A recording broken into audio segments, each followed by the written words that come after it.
उसे नहीं पता था कि मैंने आज वापस जाना है? लो, जब मुझे ही तेरे आने जाने का पता नहीं है तो भला उस बेचारी को क्या पता? यहाँ तो हर दूसरा आदमी दूसरों की बहन और बेटियों को बुरी नजर से देखना अपना कौमी फरीजा समझता है। तुम किस किससे लड़ते फिरोगे? रहमत भाई का खौफजदा चेहरा बता रहा था कि उसके पीछे कोई ना कोई कहानी जरूर है। कोई पुलिस केस वगैरह तो नहीं है? क्या मतलब? मतलब ये कि ये मेरा पुराना वफादार है और आज पता चला कि ये हसन का भांजा भी है। हसन आफरीदी? मैं कुछ दिनों से नोट कर रही हूँ, तुम्हारा दिल घर में कम और क्लासों में ज्यादा लग रहा है। ये अच्छी बात नहीं है। हाँ, हसन बोल रहा हूँ। कैसी हो? जी ठीक हूँ। अच्छा ये बताओ कि मैं जो कुछ पूछूंगा सच सच बताओगे? क्या मतलब? नुमान ने किसका मर्डर किया? तुम्हें मुझसे डरने या कुछ छुपाने की जरूरत नहीं होनी चाहिए, है ना? और ये भी तुम अच्छी तरह जानती हो कि जिंदगी के किसी मोड़ पर मैं तुम्हें दुखी नहीं देख सकता।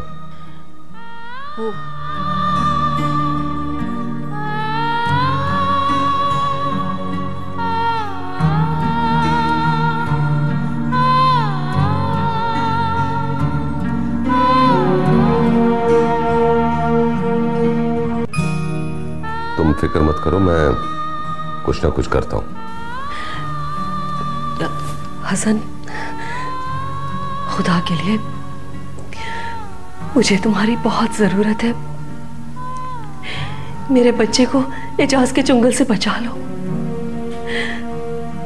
तुम्हें हर उस ताल्लुक का वास्ता जो कभी मेरे और तुम्हारे दरमियान था। देखो हिम्मत मत हारो, मैं हूं ना तुम्हारे साथ।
मुझे अंदाजा था माँ जी कि देर से आने पर मुझे आपकी नाराजगी का सामना करना पड़ेगा। जब अंदाजा था ही तो फिर देर से आने की वजह जो भी थी वो ही बताऊं कि झूठ बोलकर आपको मुतमईन कर दूं? खैर तो है। रहीला मुझे बताओ, सच सच बताओ, क्या हुआ? माँ जी आपको पता है मैं जिस रिक्शे में आ रही थी वो रिक्शे वाला अपने 2 नंबर कामों की वजह से पुलिस को मतलूब था। तो उसके मतलूब होने से हमें क्या लेना देना? यही तो मैंने कहा इंस्पेक्टर से कि मुझे क्यों रोक रखा है। फिर उसने क्या जवाब दिया? जवाब तो मुझे देना पड़ा माँ जी। आपको पता है वो मुझे भी कोई खराब लड़की समझ के थाने ले जा रहा था। उसकी ये हिम्मत! उसे शर्म आनी चाहिए थी। अच्छे बुरे लोगों में तमीज करनी चाहिए थी उसे। काश इस जगह पर मेरा बेटा होता। तो किसी माँ के, किसी बेटी की इज्जत तो महफूज होती। इसीलिए मैं आपको नहीं बता रही थी माँ जी कि बिला वजह आप अपना ब्लड प्रेशर हाई कर लेती। अच्छा, मैं अभी एजाज को फोन लगाती हूँ, बात करती हूँ उससे। तुम्हें उस इंस्पेक्टर का नाम याद है? नहीं माँ जी, मैं तो इतनी पजल थी कि इस तरफ मेरा ध्यान ही नहीं गया। खैर, जो होना था हो गया, छोड़ें इस बात को। आप बताएं, आपने चाय पी? नहीं, मैं अभी बना के लाई।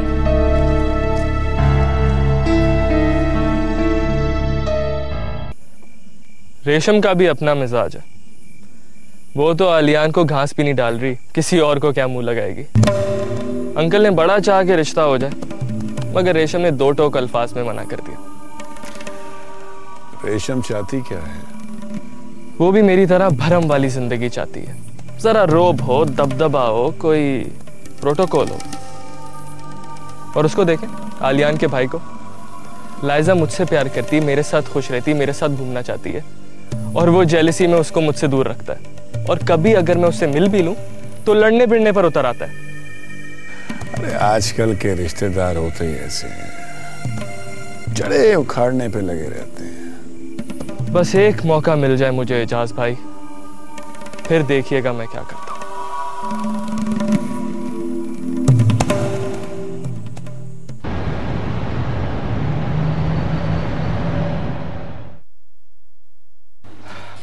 कहां से आ रहे हो तुम इतनी रात को?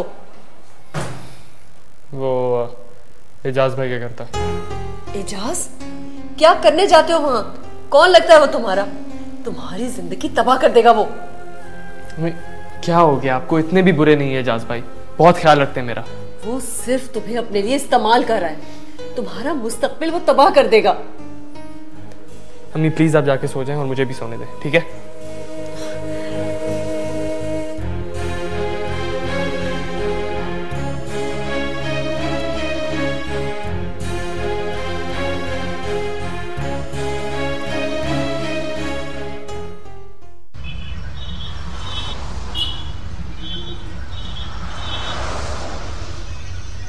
तुमने मेरी बात का जवाब नहीं दिया काशिफ।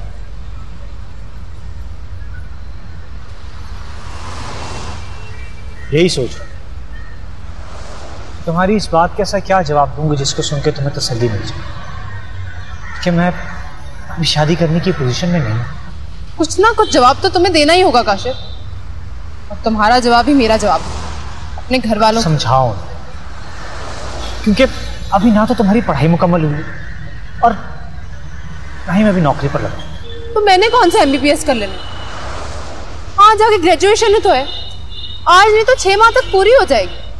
6 माह में वैसे मेरी नौकरी का बंदोबस्त भी हो ही जाएगा। ठीक है, तो मैं कह दूं अपने घर वालों को कि मेरा BA क्लियर होने तक घर में शादी का तज़किरा तक ना हो। और मजे की बात बताओ, मैंने तो माँ जी को एक ऐसा काम सौंप दिया है कि वो कर ही नहीं पाएंगे। मैंने उनसे अपने लिए चिट्टी गट्टी वाला रिश्ता ढूंढने को कह दिया। ये तुम्हारी शर्त है या ख्वाहिश? मेरी तमाम ख्वाहिशात तुमसे मुंसलिक हैं काशिफ। जैसे जैसे तुम कामयाब होते जाओ, मेरी ख्वाहिशात भी पूरी होना शुरू हो जाएंगी। तुम्हारी ख्वाहिश? वैसे क्या है तुम्हारी ख्वाहिश? मेरी ख्वाहिश तुमसे शादी। तो वो तो समझो पूरी हो गई, अब कोई और बता। हाँ, चिट्टी गट्टी।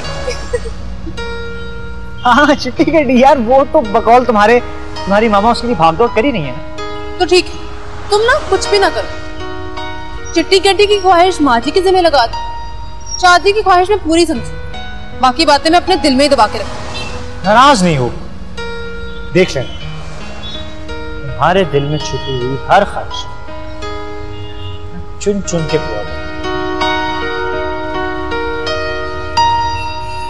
मेरे इस वादे को याद रखना।